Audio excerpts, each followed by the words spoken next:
19-year-old Tong Sha was born in the busy coastal city of Dalian, in the northeast of China, home to just over 6 million people. She was the only child of Chongshang and Yang Shui, and the three of them were very close.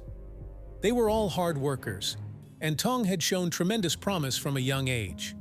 She was both very creative and artistic and analytical and academic, playing piano and dancing with the hopes of one day being a biologist or a sculptor. But the truth was, friends and family said she really could have done anything she put her mind to. She gained a place at Dalian Ming Senior High School, which is regarded as one of the best high schools in the city. Over the years, the school had earned an excellent reputation for producing top scorers in the college entrance exams, commonly known as the Gao Kiao. Those who win special awards and consistently excel can be granted admission to a university without having to take the GAO Cao. Whereas Tong's boyfriend at the time won a place to go to a great university in China, Tong sadly did not. She was naturally upset, having worked so hard for it, and this meant her plans were very much up in the air. She now needs to rethink where she would go and what she would study. It would also see an end to her current relationship. She decided to make a big leap and push herself more out of our comfort zone than ever by planning on moving to the United States to attend Iowa State University and study chemical engineering. However, supportive parents gave their life savings, the equivalent of $100,000, to support her on the big move. She needed to get a few more things ticked off, including the English foreign language exam. In July 2011, in Beijing, while studying for the exam, Tong met Xinyon Li, who was studying English as well. Li was also set to go to the United States, to the Rochester Institute of Technology in New York. The pair hit it off and shared a lot in common, especially as they were both about to make the same huge move to the same country at the same time. Tong's parents met Li shortly after and said that although he seemed respectful, shy and quiet, they didn't think the pair were right for the long term. A few of those shared the same view, but Tonga assured everyone that the pair weren't exclusive or official and things between them were quite casual. In September 2012, Tong finally joined Iowa State University. Maintaining high grades from the start and serving herself into all aspects of college life, her friends said when she wasn't studying, she felt at home with dancing, socializing at parties, and teaching Chinese to other students. She made friends easily and was particularly close to the girls she lived with. Tong was the oldest of the three roommates, but they all called her little sister because she was the smallest of them, standing at 5'2". Her roommate and best friend, Jean, said Tong was so smart it drove everyone crazy. She was someone that was always saying she needed to study more, but consistently come out with straight A's and was always top of the class. She only was still talking long distance, but he soon made quite a surprising decision. He decided he could no longer do the almost 1,000 miles between them and asked it to transfer to Iowa State University. He too. But he didn't have a place to stay, and his classes wouldn't start for a while. So he temporarily moved in with Tong and her roommates. Although they said they initially didn't mind, they did admit living with him was awkward. He didn't socialize, he didn't make an effort with any of them, and he didn't help with any chores, leaving mess everywhere. He didn't like Tong being out and away from him, wanting to know where she was and who she was with all the time. Tonga still adamant that they weren't official and was now growing tired of his possessive behavior. It was now about 2 years into Tong's studies, and everything seemed to be going fairly well. To the relief of her roommates, Li was now in his own apartment and officially enrolled in his own classes. But Tong was growing more and more distant from him, telling people she wanted to break things off properly and move on. Further issues had arisen when Li gave police Tong's addresses, his own when he was pulled over for traffic violations. This created more issues with Tong on her roommates to the point where they didn't even like his name being mentioned and no longer wanted him to visit. On September 2014, Tong spoke to one of her friends who had recently become something more. The pair had been talking for a while, and romantic feelings were growing between them.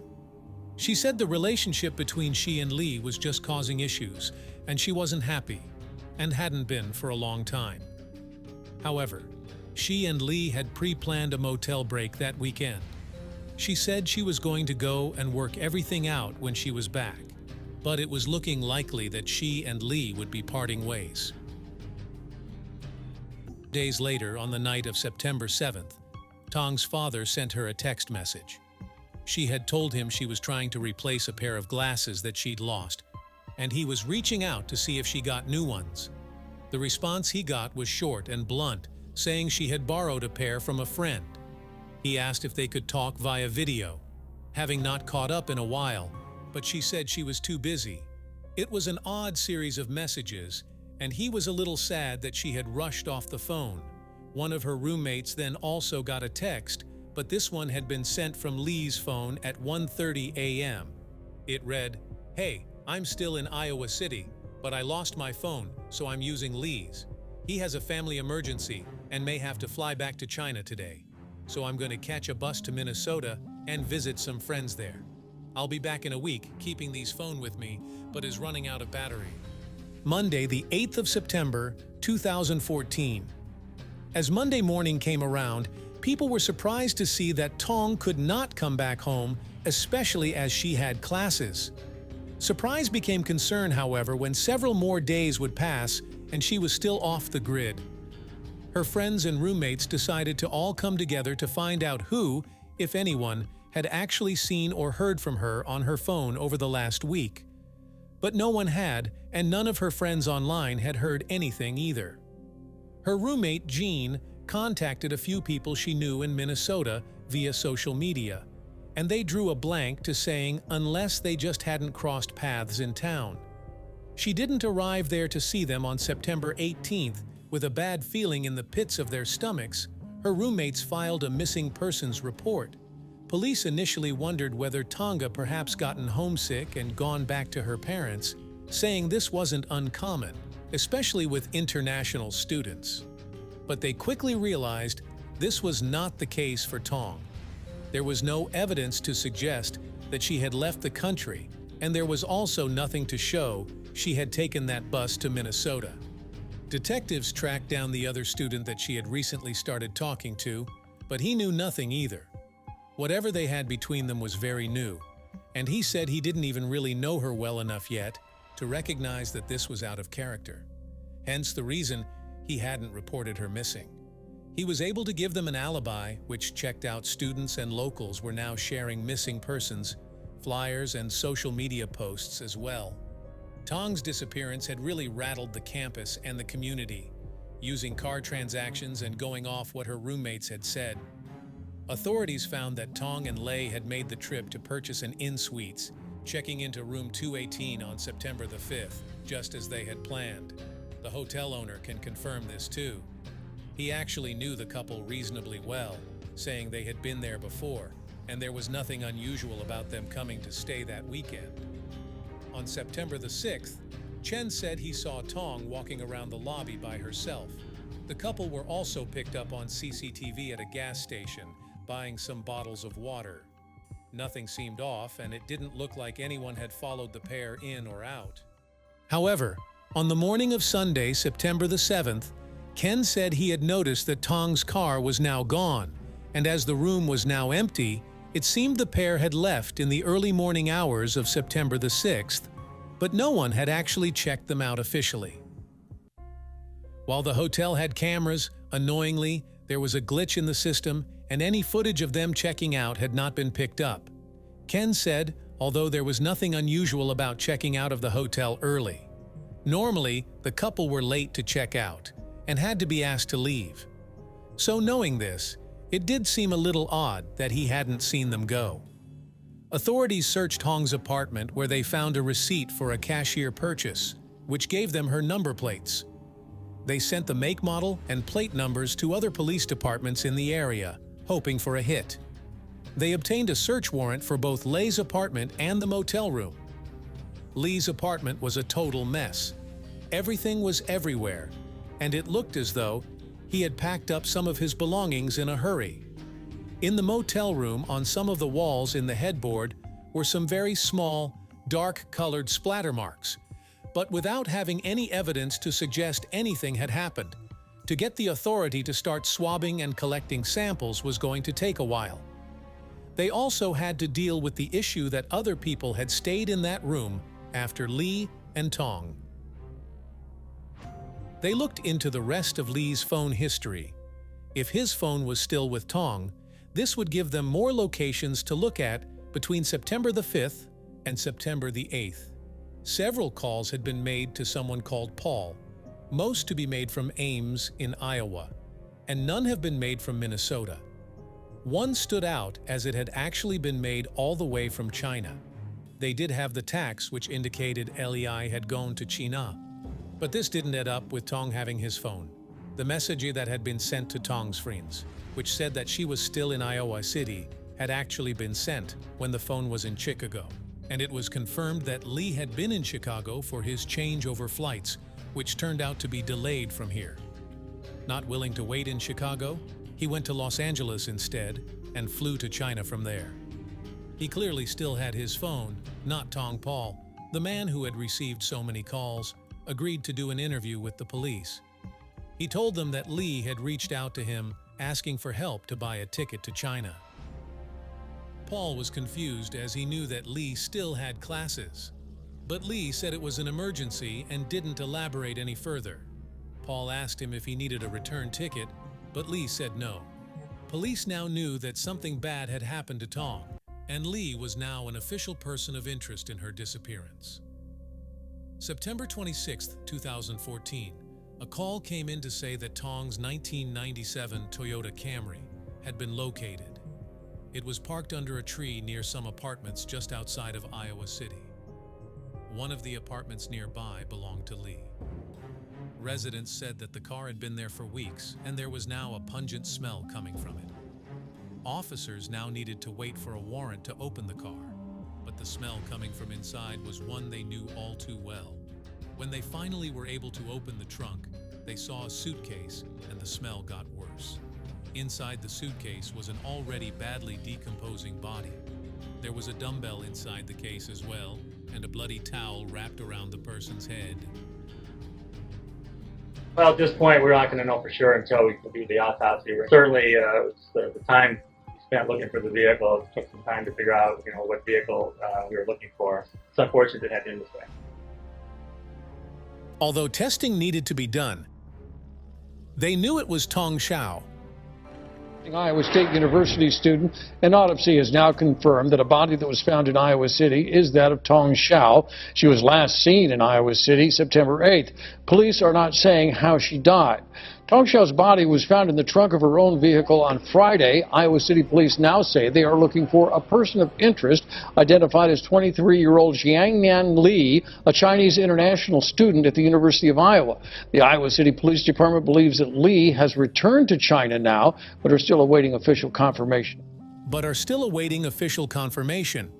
It would later be confirmed that she had died of asphyxiation and blunt force trauma. They could still not be sure about when exactly she had been killed, but they believe that she had most likely survived being beaten only to suffocate after she was forced into the suitcase. Inside the car, they also found some travel documents belonging to Lei confirming his flight out to China, and Tong's smashed phone was on the driver's seat. Now they knew that Tong was deceased. They went back to the motel, this time with a forensics team. The bloody towel that had been wrapped around her head had come from inside the motel room using luminol. They were also able to find traces of blood on some of the furniture. CCTV showed Lee and AJ Max buying the very suitcase which Tong had been found in. He spent a lot of time in the shop comparing sizes and wheeling the cases around. He also purchased 2 dumbbells from a Walmart, one of which was found inside the suitcase. But even despite all of this, that just didn't seem to be any reason for it. They had just gone on a weekend trip away, only for this to happen one day into the trip. But soon officers would talk to someone who would reveal something which changed a lot. Very few dry eyes here tonight for this somber ceremony as dozens of friends and fellow ISU students gathered here on the South Lawn on campus to honor Tong. She will be remembered as a young girl who had been loved, cared for by her friends and family. It is an honor to be able to work with international students like Tong. James Dorsett has lost 2 international students in his 20 years as director of the program. He gave a heartfelt eulogy, and it wasn't long before he was overwhelmed by the memories of Tong and their very first conversation. I tell myself that every time I go to the mall, when I see a Dippin' Dots ice cream place, I will remember her. And one day, perhaps when I have the courage to face my emotions, I will try the ice cream and keep my promise to her. Tong's closest friend said it was still too soon to speak out about their beloved fellow Cyclone. I smile every time when I think of seeing Tong for the first time. And the final speaker this evening was a friend of Tong's family, a friend of her father, who traveled all the way from Virginia not only to pay her own final respects here at the memorial service tonight, but also to express deep gratitude on behalf of Tong's family for everyone in attendance tonight. One of the calls Lee had made around the days Tong had last been seen was to someone called Karen, and it had lasted over 3 hours. They tracked down Karen to ask about the nature of it all. It turns out that the conversation Tong had had in confidence with her friend on September the 3rd, where she had expressed a desire to leave, lay, and move on, had actually been overheard by Lei. He said he had called her during her talk and, unbeknownst to her, she had somehow accidentally answered her phone. Lee has stayed on the line for 30 minutes, listening to everything Karen said. Lee was clearly upset and angry, and after this, he posted to her social media simply saying, "Fuck my life." Knowing this, and what they knew about how Tong was found in the car, showed a real premeditation. Someone that had meticulously planned this out and thought the killing through. They believed that the dumbbell in the case was part of a failed plan to throw the case into the river at a later date. And further analysis of Lee's phone showed that between 3 and 4 a.m., he was close to the Skunk River. Police believe this is likely where he was looking to throw the suitcase in, hoping it would sink with the weights inside. When the detectives went to the river, they said it would have been obvious the water was too shallow, which is why he just left the suitcase in the car. They now had the full timeline of events. After overhearing the conversation between Tong and her friend, Lee flew into a rage and set his plan in motion. On September the 5th, the couple checked into the Burgess Hill Inn Suites as planned on September the 6th. Lee made his purchases, and this is the same night he booked his one-way ticket to China. It was also the last day that anyone saw Tong alive. On September the 7th, after killing Tong, Lee returned to his apartment to gather some things, preparing to leave the country. He drove around, debating on throwing the case into the Skunk River, eventually deciding against it and just leaving it in the car instead. He then used his phone pretending to be Tong, texting her friends and Tong's father to buy himself more time. On September the 8th, Lee was in Chicago. He bought a ticket to Los Angeles, and a day later he was back on the way to China and on the run. It wouldn't be until March 2015 that an arrest warrant was issued for Lee. But by this point, he was nowhere to be found. China does not have an extradition treaty with the United States, and this filled the police with dread, knowing they might not be able to do anything at all. Even a world away, this case is on the minds of many and making headlines in Chinese culture. I spoke with a professor tonight studying Chinese culture. He says that if there's enough public outcry over there about this case, he says that could potentially bring the person of interest, who is Xiangnan Li, back here to American soil. Girl's family, for instance, if the parents want to seek justice, and they may use public opinion on the internet to press the government to cooperate with the United States. Well, Kevin, before he became president of the World Food Prize, Dr. Kenneth Quinn was ambassador to Cambodia and worked for the U.S. State Department for over 30 years. He says the willingness of the Chinese to help find and hold Li for questioning might come down to one word: reciprocity, as in, if we help you, what will you do for us? So if it's a question of, are we going to give in to this American demand and hand over one of our citizens? Well, the answer to that is no, because it's not reciprocated. I think the Chinese would not be interested in protecting a murderer.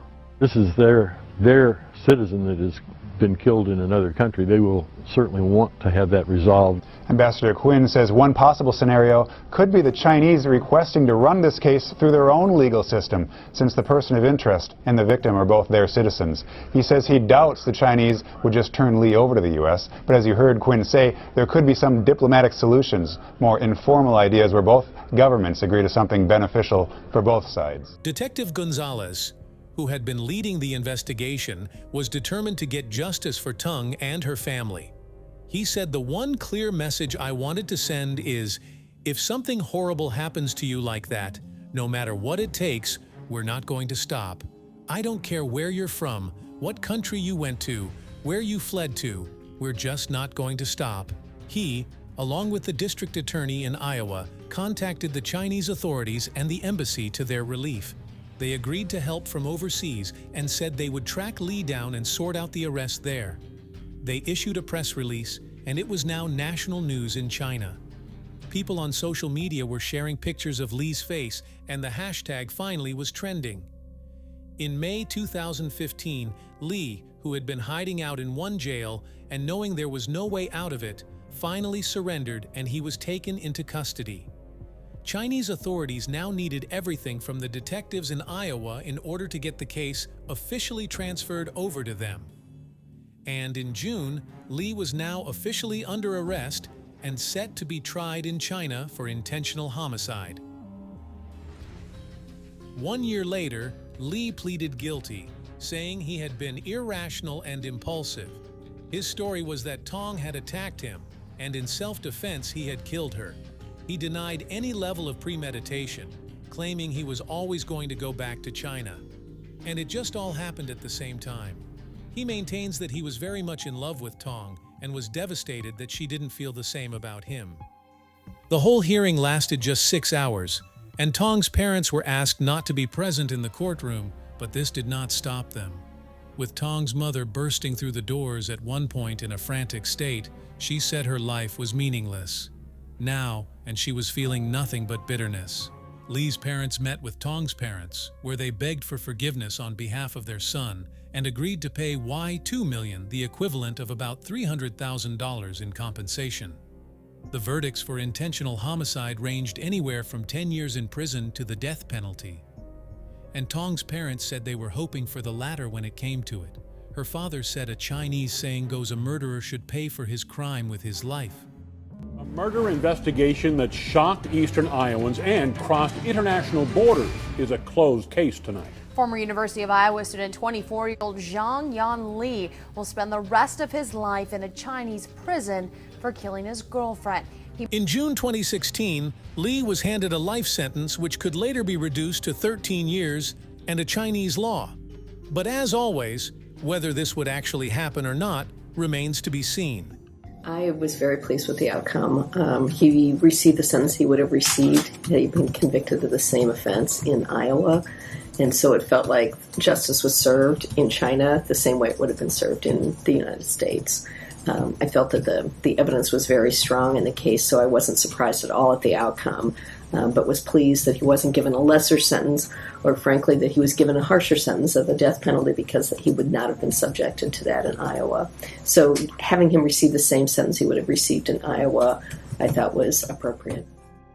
The news had devastated her parents so much that her father's health took a serious turn, and he was told he was unable to travel to the United States to bring his daughter's ashes home.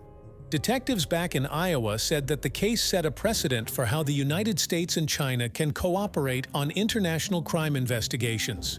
The district attorney added, "We have many more students from China than we have had in the past here in the Midwest, especially in Iowa City. And so there's a real interest in making sure that there's a sense of safety and that people feel that they can come to the United States students and be safe. Another reason that Tong's case had become so massive so quickly. 19-year-old Tong Sha was determined at hard working. She had made the brave move to the United States to push herself further, to challenge herself in all aspects of her life and make her family proud. She was succeeding on so many levels and undoubtedly would have gone on to many more successes. Her friends remember her as a truly lovely person, someone that can make you laugh, entertain you, and cry along with you when you needed someone. To this day, Tong's roommate Jean carries a prayer book with her that Tong gave her. She bookmarked the page, which marked the date she last saw her. Part of it reads as follows: "Keep me focused on God on the path before me, even when it seems stacked with insurmountable obstacles. Remind me that I do not walk alone, but with all those whose aim is to walk with you." She says she takes comfort in this and sees it as her sign that her dear friend is always with her. Thank you for watching. To the end, kindly like this video and subscribe to the channel for more. See you in our next video. Bye.